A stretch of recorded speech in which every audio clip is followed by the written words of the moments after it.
이제 봄 소식이 조금씩 일으키려는 건지 약간씩 꽃샘추위가 있는 것 같기도 하고, 벌써 이제 3월 3일이죠? 금세 갔어요. 2월달이 지나고 이제 벌써 3월달로 넘어갔습니다. 이제 봄 소식이 우리에게 이제 올 시간이 되었습니다. 자, 오늘은 우리가 이제 그 사순절 세 번째 말씀인데, 요한복음 2장 13절로 22절의 말씀이에요. 원래 이 성경을 보게 되면은 이 요한복음은 사실 특징적인 것이 있어요. 마가복음이나 아니면은 마가복음 같은 경우는 이제 세례 요한이 등장부터 있게 돼서 지금 예수님의 역사적인 사실을 그 연대순으로 잘 이렇게 기록해 놓은 그러한 성경입니다. 그래서 종되신 예수 그리스도에 대한 얘기를 쭉 하고 있죠. 근데 이제 마태복음이나 누가복음 같은 경우는 예수님의 탄생 사실들, 특별히 유년 시절의 사실들을 잘 기록하고 있어요. 그래서 그것도 이제 마가복음과 비슷하게 이렇게 이제 어떤 역사적인 순서를 이렇게 엮어왔는데, 이 요한복음만은 좀 그렇지가 않아요. 사실은 오늘 우리가 보는 이 그 요한복음 2장 13절에서부터 22절의 말씀이 이 마태복음에는 21장 12절 가운데 나오고, 마가복음 같은 11장에 나오고 있습니다. 같은 사건이에요. 성전 정화 사건이라 그래가지고 같은데 이것도 거의 그 중반이나 후반 쪽으로 가서 일어난 사건인데, 앞으로 이게 나와서 오늘 이제 그 요한복음에는 2장 13절 앞으로 나오죠. 1장 반 다음에 2장이니까 그렇게 나오는 것을 볼 수가 있습니다. 그래서 이 요한복음은 그 이 영적인 사건들, 특별히 하나님의 영성에 대한 영에 대한 부분에 대한 것이 집중되어 있는 것을 알 수 있습니다. 특별히 예수님의 그러한 그 기원이, 예수님이 오신 그러한 모든 것이 하나님의 그 본질로부터, 하나님의 본질 자체가 이 땅에 왔다고 하는 것을 우리에게 분명하게 얘기해 주고 있어요. 그래서 우리 영적인 것에 대한 눈을 뜨거나 깊은 그런 관심 있는 분들은 요한복음을 많이 읽으면 좋습니다. 그래서 그 성경을, 요한복음을 읽을 때에 성령께서 역사하시는 그 보혜사의 나에게 역사하심 같은 것들을 많이 느낄 수가 있어요. 그래서 마가복음을 읽은 다음에는 이 요한복음을 좀 많이 읽으면 좋겠다는 그런 생각을 하게 됩니다. 그래서 오늘도 이 요한복음 2장 13절에서 22절 말씀 가운데에서는 특히 요한복음에는 이제 2장이 기록됐으니까 앞에 기록되어 있는 거잖아요. 그러면서 이 사건을 통해서 주님께서 우리에게 또 말씀하시고자 하는 그러한 초점이 무엇일까라는 그런 것들이에요. 근데 저는 이 성경을 읽으면서 무슨 생각을 하게 되냐면은, 예수님이 화를 막 내시네. 막 노건으로 채찍을 만들어가지고 막 그 성전에 나와서 막 이 돈 바꾸는 자들, 비둘기 파는 자들에게 대하여서 막 그걸 휘둘러가지고 막 양소를 내쫓고 막 상을 뒤엎고 하는 그런 경이 나옵니다. 이 정도의 이 화를 내는 것 같은 경우에는요, 사실은 이게 우리가 살아가는 이 사람들이 우리 세상 속에서도 보면 이게 굉장히 화를 많이 내는 거예요. 왜냐하면 남의 물건에 막 손을 내면서 물건을 파기하는 거잖아요. 그렇죠? 잘못하면은 지금은 현행범으로 붙잡고 갑니다. 그렇죠? 근데 이 정도의 예수님께서 화를 내었다? 이거는 좀 심각한 얘기다라는 생각을 하게 되는 것이죠. 그래서 요즘에 많은 그런 목사님들은 이제 자기가 화를 낼 때 그렇게 얘기합니다. 야, 예수님도 화를 내셨고 막 욕도 하고 그러셨는데, 우리가 그 못할 게 뭐가 있냐? 세상에 대해서 나쁜 것들 우리가 경각심을 내줘서 해야 된다. 이렇게 얘기하는 것을 들을 수 있습니다. 근데 그것도 전혀 틀린 말은 아닙니다. 그렇지만은 예수님께서 이렇게 행동적으로 격하게 보이시면서 그 화를 내시는 그 이유가 무엇인가에 대한 그 초점을 잘 알아야 되는 거예요.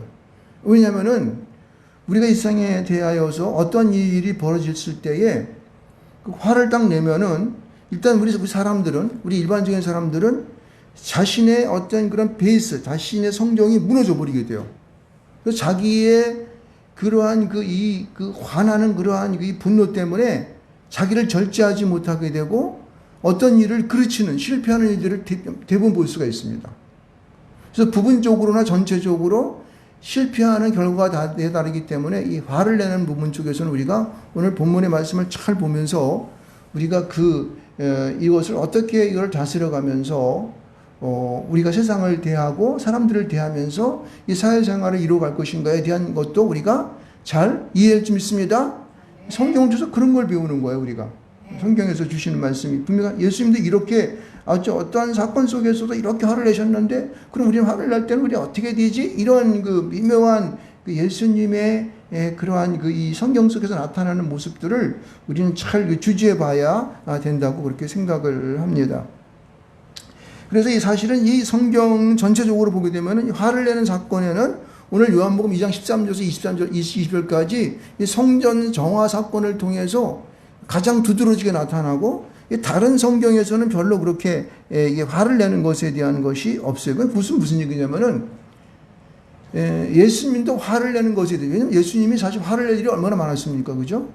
근데 이 바리새인들이 막 그냥 이 은금을 떨고 막 이렇게, 어떨 때 보게 되면은 이 바리새인들이 이제 막 그냥 그 예수님을 막 희롱하고 막 그 다음에 무슨 어떤 십자가 달릴 때는 지나간 사람들이 막 손을 흔들어 가면서 막 갈대로 예수님을 때리고, 또 예수님을 막 이 채찍을 가지고 막 예수님을 때리고 막 그랬지 않습니까? 그럴 때 보면 성경에 예수 그가 화를 냈다는 사실이 있습니까? 없습니까? 없어요. 이걸 잘 알아야 되는 거예요. 그러니까 예수님은 웬만해서는 화를 내는 거, 자기의 개인적인 사건이나 어떤 개인적인 일로 인하여서, 그리고 또 자그마한 어떤 일로 인해 가지고 어떤 큰 일이도 마찬가지지만 그것을 인해서 화를 내지 아니하고 그것을 잘 지혜롭게 이겨나가셨다는 사실들을 우리는 알 수가 있는 것입니다. 그래서 우리는요, 이 화에 대한 이 문제들을 이제 잘 이렇게 이제 우리가 인식을 해야 되는데, 오늘 본문의 사건들을 가만히 보게 되면은 예수님의 화가 어디부터 왔을까라는 것을 보게 되면은 이 하나님의 이 거룩하심에 대하여서 회방하는 일들, 하나님의 거룩함에 대한 일에 대하여서 그것을 회방하고 그것을 깨버리는 그런 일을 참지 못했어요. 그래서 오늘 본문을 보게 되면 이렇게 말하고 있습니다. 여기 보면 1절에서는 예수님이 2월절에 예루살렘에 올라갔는데, 예루살렘 되면은 예수님께서 예루살렘에 이제 매번 이제 올라가는 공생 기간 동안에 계속 올라가시던 것을 볼 수 있습니다. 근데 이 올라가셨을 때 성전을 먼저 방문하셨죠. 그래서 회당이나 성전에 가셔서 말씀을 전하셨는데, 여기 14절에 나오는 성전, 14절과 15절에 나오는 이 성전의 의미가 어떠한 의미냐면은, 이 성전이라는 뜻이 여기서 그냥 다른 성전, 여기 보면 19절, 20절, 21절에 나오는 성전과 다른 의미의 성전이에요. 무슨 얘기냐면은 이 19절과 20절과 21절에 나오는 이 성전이라고 하는 것은 어떤 장소적인 개념이 있어요. 장소적인 개념. 그래서 거룩한 곳, 이렇게. 성전, 하나님이 계시는 곳, 이런 곳에 장소적인 개념이 있는데, 14절과 15절에 나오는 성경을 원어를 보게 되면 이게 형용사로 되어 있는데, 무슨 얘기냐면은 하나님의 거룩하심으로 선택되어진 이런 뜻이에요. 그러니까 하나님의 소유된 것, 이런 뜻이라고. 그러니까 이게 장소적인 개념보다는 어떤 하나님의 거룩함이 있어야 할 곳에 있지 못하고 이놈들이 모여서 뭘 한다는 것이죠. 여기 보면요, 14절 보게 되면은 소와 양과 비둘기 파는 사람들과 동박 부는 사람들이 앉아 있는 곳을 봤다는 거예요. 이게 무슨 얘기? 오늘 내 본문을 가는데 보면 성전한 장사꾼이라고 얘기하고 있는데, 보세요. 이 장사꾼이라고 하는 것은 어때요? 하나라도 더 이익을 남기기 위해서 어째요? 못하는 짓이 없다고. 여기 본문에는 그렇게 안 나와 있지만, 여기 보면 소나 양과 비둘기 파는 사람들이 이것을 어떤 걸 갖다 놓을 것 같아요? 원래 하나님께 드리는 것은 가장 어때요? 첫 태생을 낸다든가 아니면 가장 튼실하고 그런 좋은 것들을 먼저 내는 것이 어떻게 해요? 하나님께 바친 제사의 제물이지 않습니까? 근데 장사꾼들은 어떻게 했을까? 성전에 앉아가지고 이익을 남기려고 눈먼 것들, 다른 성경에 보게 되면 눈먼 것들, 다리 저는 것들, 이런 거, 빌어먹은 것들, 이런 거 갖다가 비싸게 팔아먹는 거야. 그러니까 이 사는 사람도 그런 거 좀 싸게 사고, 싸게 사가지고 그냥 갖다 바치면 집거 아니니까 아무거나 사가 막 바치는 거야. 그러니까 이것을 보는 예수님의 그런 영적인 눈은 굉장히 노할 수밖에 없는 거죠. 왜? 하나님의 여기 거룩함이 있는 이곳 가운데에서 그들이 하는 행동이 어떻기 때문에 세상 사람들보다 못한 짓을 하고 있다는 거예요. 지금 돈 남겨 먹으려고. 자기 이익을 위해서는 아무것도 양보하지 않는 거야. 이런 것이 오늘 본문 속에서 비춰지는 것을 볼 수가 있습니다. 그래서 주님은 그런 하나님의 거룩함을 해방하는 그런 일에 대해서는 도저히 참지 못하는 거예요. 그리고 또 한 가지 보면 여기 돈 바꾸는 사람들 있죠. 돈 바꾸는 사람들. 이 돈 바꾸는 사람들은 얼마나 야박합니까? 그냥 몇 전까지 따져요. 매도한 몇 전까지 따집니다. 그렇죠? 그래가지고 이거는 뭐 용납함이 없어요. 아주 정확하게 해가지고 그냥 어떻게 하든지 그냥 좀 시세 올라가면 그걸 빨리 올려서 돈 벌어달라고 그러고. 그 사람에게 은혜라든가 어때요? 사람을 갖다 포용한다든가 남을 갖다 이렇게 도운다든가 섬김과 봉사가 있어요, 없어요? 없는 거예요. 원래 성전, 교회라고 하는 것은 에클레시아잖아요. 그죠? 이 성전이라고 하는 것은 모든 사람 힘들고 어려운 사람을 섬겨서 그들 하나님께 잘 나가게 하고자 해야 되는 그런 전인데 이게 없는 거야. 세상의 각박함을 모두 다 어떻게 해요? 성전 안으로 끌고 들어와 버린 거예요. 그러니까 하나님께 예배하는 장소였던, 기도하고 예배하는 장소였던 이곳이 어떻게 돼요? 하나님 앞에 완전히 이것은 주님께서, 하나님께서 이때 하나님의 영이 이곳 가운데 오지 못하도록 해방하는 것과 똑같은 거예요. 그 여러분, 우리가 여기서 분명히 알아야 되는 것은 이 성전이라고 하는 하나님의 거룩함으로 소유된 그곳 장소라는 의미로 생각해 볼 때에 우리가 과연 여기 지금 이 그 돈 바꾸고 비둘기 파는 사람과 같은 그러한 모습이 우리 안에 있는가를 한번 들여다봐야 한다는 거예요. 지금 성경은 지금 그걸 얘기하고 싶은 거예요. 우리가 하나님 앞에 예배한다고 앉아있지만은 내가 오늘 예배하는 예배함 속에서 과연 하나님의 거룩함 속으로 나아가는, 하나님께 예배하고자 나아가는 그런 중심이 내 안에 거기에 쏠려 있냐는 거예요. 근데 만약에 그것을 기도하고 예배하고 하나님 앞에 순수함과 내 있는 양심을 다하여서 그리고 내 있는 힘을 다하여서 그렇게 나아가지 못하는 내 심령이 되었다면 사실은요, 우리가 직접 오늘 성전에 나와서 무슨 우리가 물건을 팔거나 그리고 또 내가 돈을 바꾸거나 그 밖에 다른 것을 하지 않더라도 우리 그것이 장사꾼과 같은 심령이 되고 있지 않는가를 돌아봐야 된다는 거예요. 무슨 말인지 이해하겠습니까? 그래서 오늘 본문이 오늘 현재의 본문을 보는 우리의 입장에서 이 오늘 여기 보면 14절과 15절의 말씀을 보면서 이 예수님께서 지금 오늘 이 예배를 통하여 지금 어떻게 우리에게 영적으로 그리고 우리 예배를 보시고 계시는가. 막 상을 뒤엎고 채찍으로 막 내쫓는 그러한 우리 예배가 되고 있지 않는가를 우리는 봐야 할 줄 믿습니다. 그렇습니다. 우리가 많은 사람이 오늘 이 예배당에 나와서 우리 여기 예배하는 장소에 모여서 함께 예배하지 못하고 있지만은 그러나 적은 무리가 예배하는 곳이라 할지라도 우리의 중심이 주님을 향하고 하나님을 향하여서 하나님의 거룩함에 참여하는, 그리고 나의 모든 죄를 회개하며 그리고 그것을 기도함으로 말미암아 우리 나의 양심을 회복하고 또 그리고 나의 예배가 하나님 앞에 상달되기를 소원하는 그러한 초점이 맞춘 그런 예배가 되었다면은 이거는 문제가 되지 않습니다. 그렇죠? 그러나 그것으로부터 내가 좀 벗어난 생각을 하고 있다거나 잘못된 나의 중심이 이곳에 왔다면은 주님 앞에 우리 엎드릴 줄 믿습니다. 하나님 용서하여 주시옵소서. 내가 이 양이나 이 소나 그 다음에 여기 보면 비둘기 파는 그런 사람들과 같이 그것을 그냥 아무거나 팔아가지고 주님 앞에 나가는 그런 자가 되지 않았는가. 그래서 사람들은 그렇게 얘기를 해요. 헌금을 할 때는 그 헌금이 정결해야 된다 그래가지고 무슨 나쁘게 얘기하면은 몸을 팔고 걷어들인 그거는 헌금하면 안 돼. 이렇게 얘기하는데 근데 그런 의미가 아니에요. 그것은요. 이거는 여기서 말하고 있는 그러한 이 물질을 드리는 그 의미는 우리의 중심을 다하여서 우리의 몸과 마음과 우리 생각 모든 것들을 다하여서 내가 하나님 앞에 진실한 마음으로 드리고 있는가라는 것을 여기서 지금 얘기를 하고 있는 것이지 그 출처에 대한 것들을 얘기하는 것이 아닙니다. 그렇죠? 우리의 마음의 영적인 마음이 과연 하나님 앞에 온전한 것을 드리고 있는가 이런 것들을 얘기하는 것이죠. 그리고 돈 바꾸는 것도 마찬가지예요. 이게 상을 엎어버렸다고 주님께서 얘기하는데 이 어찌 보게 되면요. 옛날에는 이 돈이 성전에 있는 그 돈으로 자기의 이 로마 돈을 갖다가 하나님 앞에 드리지 못하니까 어떻게 하냐면 로마 돈을 갖다가 성전 세겔로 바꿔가지고 이렇게 하나님 앞에 드린 거예요. 근데 이게 요식화가 되어버렸다니까. 돈이야 어떤 걸 드리면 어떻습니까? 근데 이거를 그냥 그거를 갖다 핑계해서 그냥 꼭 이것으로 바꿔서면 된다라고 하는 그러한 강박감 속에서 이거를 지들 마음대로 금리를 띄고 내고 막 이런 것들을 아마 했었나 보죠. 여기 나타나고 있지 않지만 제가 볼 때는 그렇기 때문에 이게 예수님이 화가 나신 것 같아요. 그래서 상을 둘러엎어버리는 거예요. 야, 막 돈 바꾸면서 하나둘 세가지고 거기에는 자비도 없고 긍휼도 없고 하늘만 아는 지혜도 없고, 예? 너희들이 지금 무엇을 위하여 이 짓을 하냐 말이야. 성전에 나와가지고 하나님의 영이 너희 가운데 임하겠어? 성령의 충만이 너에게 주어지겠어? 뭐 이러는 것이죠.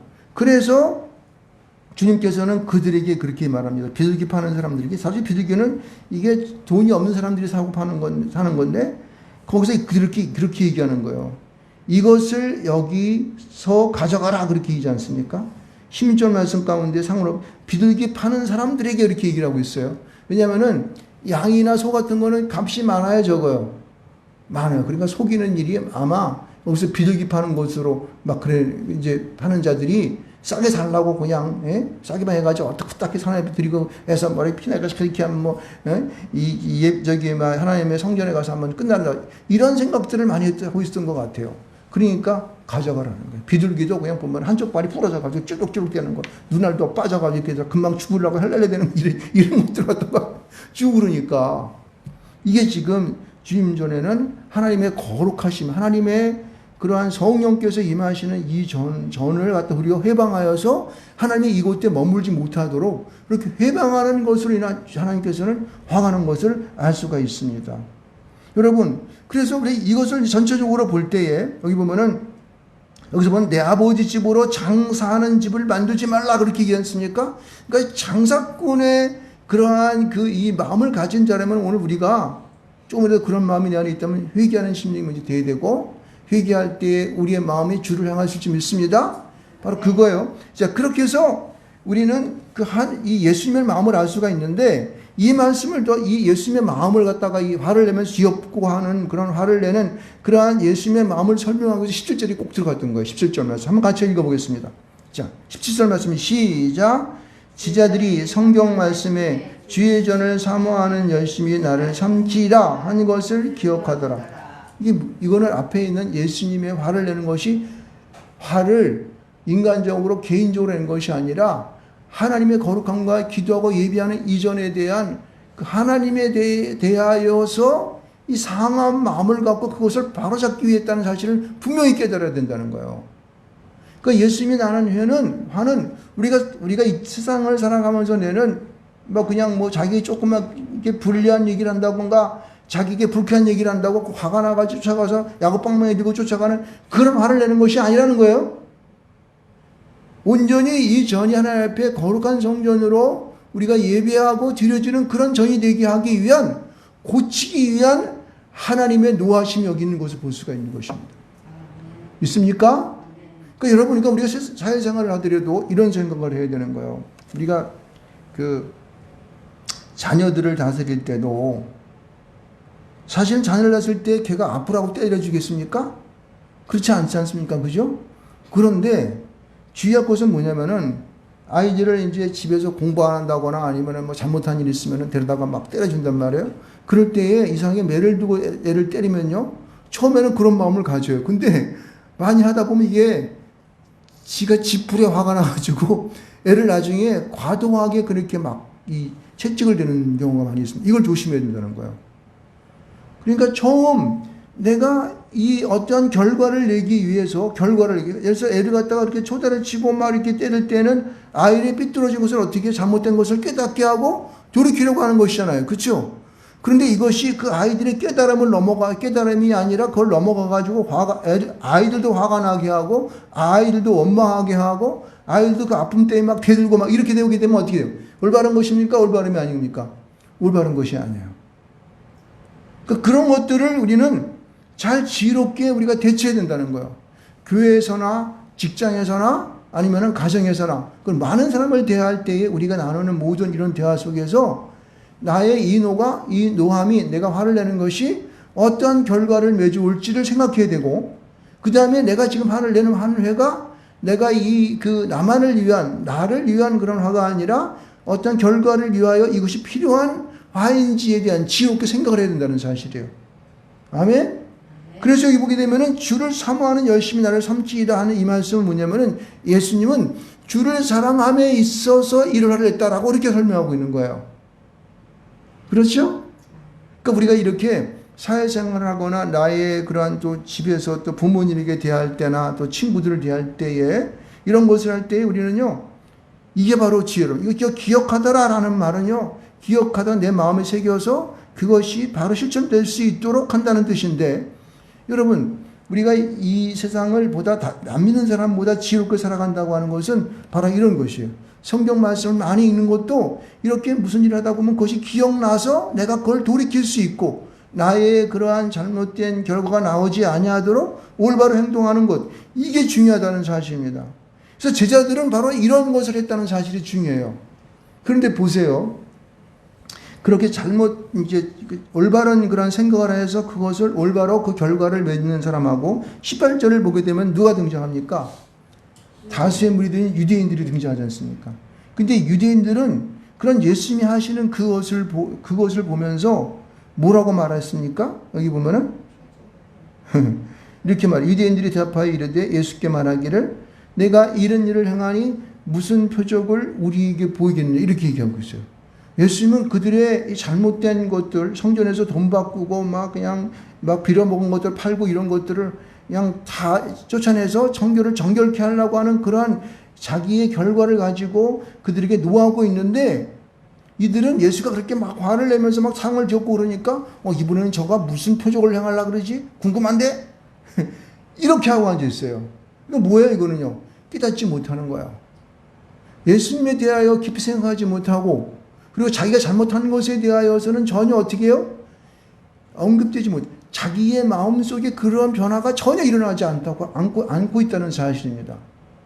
그러니까 이렇게 강박하고 무엇을 깨닫지 못하는 것은 이 원죄를, 사람이 가지고 있는 이 원죄를 가지고 깨닫지 못하고 계속 지하의 구렁텅이에 나가는 자들에게는 뭐가 필요할까요? 바로 그게 여기서 나오는 거예요. 여기 보면은 19절 이하에 나오는 것은, 19절에 나오는 것은 바로 그것을 우리가 지적하는 거예요. 이 강박한 마음들, 예수를 알지 못하고 아직도 저렇게 하는 자들을 위하여서는 바로 무엇이 필요하냐면은 19절 말씀이 필요합니다. 한번 19절 말씀 한번 다 읽어보도록 하겠습니다. 19절 말씀 시작. 예수께서 대답하여 이르시되 너희가 이 성전을 헐라 내가 사흘 동안에 일으키리라. 이건 우리가 많이 읽었기 때문에 이게 무슨 말인지 알죠? 이 성전을 헐라라고 하는 것은 어떻게 하라는 거예요? 예수님을 십자가 못 박혀 죽이라는 거 아닙니까? 나를 갖다가 너희들이 나중에 십자가 못 박혀 죽일 것이다. 그래 내가 사흘 만에 어떻게 해요? 죽은 자 가운데서 부활한다. 이 얘기를 좀 하고 있는 거예요. 그러니까 깨닫지 못하는 자들에게는 예수 그리스도의 십자가를 믿는 믿음밖에 없다는 사실입니다. 이것을 믿으십니까? 네. 여러분, 이 강박한 자들에게는 예수님이 죽을 수밖에 없는 거예요. 깨닫지 못하고 양심이 동하지 않고 하인 맞은 자들이, 이런 자들에게는 예수 그리스도가 그들의 모든 죄를 짊어지고 십자가에 올라갈 수밖에 없는 거야. 그래서 우리를 위해 죽어주심으로 말미암아 주여 나를 위해 돌아가셨습니까? 하나님 용서해 주시오. 이렇게 나오는 것이죠. 회개하는 심령이 될 수 있는 것입니다. 할렐루야. 여러분, 우리가 이 말을 들으면서 또 깨달아야 되는데, 여기 유대인들은 어떻게 생각하고 있어요? 20절 말씀 보면은 이 성전을 하려고 그러니까 진짜 여기 오늘 등장하는 19절의 성전은 무슨 성전이냐면은 헤롯 성전을 말하고 있어요. 헤롯이 자기가 왕이 된 지 20년에 이 성전을 짓기 시작해가지고 이 성전을 46년 동안 지었다 그럽니다. 그러니까 40년 동안, 여기 보면 성경이 그렇게 나오고 있잖아요. 40년 동안 지었다고 해요. 헤롯은 40년 됐으니까 엄청나게 화려하게 지은 거죠. 막 하나하나의 모든 이런 데코레이션이라든가 모든 것들이 그냥 화려한 것, 금과 이런 거, 은과, 그 다음에 모든 이런 대리석, 각종 좋은 그런 것들은 제목은 다 들어가서 만들었을 거예요. 엄청나게 화려한 것이죠. 그런데 40년 동안에 지은 걸 네가 3일 만에 다시 지어? 네가 무슨 재주로 그러냐? 이렇게 얘기하는 거예요. 이들이 지금 예수님께서 말씀하신 19절의 말씀을 제대로 이해했습니까? 아니면 이들의 생각은 완전히 다른 삼천포로 빠져가지고 세상 속에 갇혀있는 사람들의 생각은 이해밖에 될 수 없는, 삼천 빠져가지고 전혀 뜻을 이해하지 못하는 꼴이 되어버리신 것이 알 수가 있습니다. 그렇죠? 여러분, 우리는 예수 안에 살아간다고 하는 것은 뭐냐면은 예수님과 함께 우리의 마음과 뜻을 향하여서 같이 그 길을 가는 것입니다. 할렐루야. 이것 때문에 예수님께서는 제자들 12를 삼으셔서 공생의 기간 동안에 계속 그들을 끌고 다니면서 말씀을 선포하고 말씀을 전하고 그 다음에 자기가 이제 십자가에 죽을 것을 3번이나 그들에게 예고하였고 그 다음에 십자가 박히는 그 현장 속에서 그들이 자기 박히는 모습을 보았고 그리고 그가 죽는 모습뿐만 아니라 무덤 가운데에서 사흘 만에 부활한 사실을 그들이 증거하고 하늘나라에 올라가는 것까지 보게 했습니다. 할렐루야. 그것은 뭐냐면은 그들이 몸과 마음을 다하여 그와 함께 뜻을 같이 하는 그런 제대된 삶을 살게 하기 위한 하나님의 놀라우신 우리를 향하는 하나님 제자를 양육하시는 모습을 보여준 거예요. 여러분. 지금 이들이 뭐예요? 유대인들이 봉창을 들고 있어요. 하나님의 주님의 생각에는 전혀 다른 마음과 생각을 품고 있기 때문에 이들은 그들이 하나님 안에서 정말 주께서 하나님이 원하시는 그런 삶을 살아갈 수 없는 그런 삼천포로 빠지고 나중에 예수까지 못을 박는 그런 일들을 한 것을 볼 수가 있는 것입니다. 여러분, 우리가 날마다 주님 앞에서 기도할 것은 뭐예요? 주님 성전에 나와가지고 주님, 내가 주님의 뜻을 알게 해 주시옵소서. 아니가 그렇게 기도하지 않고 하나님, 내가 좀 돈을 좀 많이 벌게 해 주십시오. 그래가지고 내 여행도 가야 되겠고 못 되겠고 그리고 공부도 많이 해가지고 박사도 해야 되겠고 또 모두 가져야 되겠고 모두 있고 내가 그래도 세상 가운데 좀 떵떵을 살아야 되지 않겠습니까? 요 따위로 기도하면 어떻게 돼요? 이거는 성전의 장사꾼 되는 거예요. 장사꾼 되는 거예요. 우리가 주님 앞에 올바른 기도라고 하는 것은 우리가 주님의 뜻을 구하는 기도를 해야 되는 거예요. 하나님, 우리를 주님의 뜻 가운데에 인도하여 주시옵소서.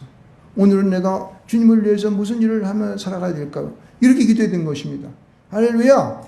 그런 기도를 하는 자들이 결단코 승리할 수가 있습니다. 그렇지 못하면은요, 그들은 여기 오늘 유대인과 같은 이 성전은 46년 동안 지역권을 내가 3일 동안에 다시 일으키겠느냐? 라고 하는 장사꾼대, 성전 안에 장사꾼된 자의 그러한 모습을 갖고 살아갈 수밖에 없는 거예요. 그래서 성경은 다시 우리에게 예수는 성전된 자기 육체를 가리켜 말씀해 분명하게 십자가를 말하고 우리에게 가르쳐주고 있지 않습니까? 그렇죠? 그러니까 오늘을 살고 있는 우리는 날마다 우리 앞에 예수님과 동행하면 물론이거니와 예수님이라면 이것을 어떻게 하셨을까? 그렇죠? 예수님의 십자가를 의지하면서 주님 나를 위해 십자가 못 계셨으면 죽으셨음을 내가 믿습니다. 하나님, 주님, 내가 주님의 그 뜻과 내 마음을 합쳐서 내가 나아가겠습니다. 라고 하는 기도를 날마다 올려야 되는 거예요.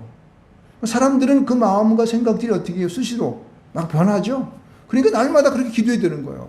날마다 그렇게 기도하고 주님 앞에 엎드려야 되는 그런 삶을 우리가 살아갈 줄 믿습니다. 그래서 여기 보면 22절 말씀 가운데는 이제 우리에게 결론적으로 그렇게 얘기를 하고 있습니다. 보세요. 죽은 자 가운데 살아나신 후에야 제자들이 이 말씀한 것을 기억하고, 여기 보면 앞에서 기억하고 또 있죠? 이 기억하고, 이것은 우리 마음판에 새기는 것입니다. 우리가 이 땅에 살아가면서 내 편의한 대로 살아가는 것이 아니라 주의 말씀이 나의 기준이 되어서 내 마음 육배에 새겨져서 그것을 기억하며 살아갈 줄 믿습니다.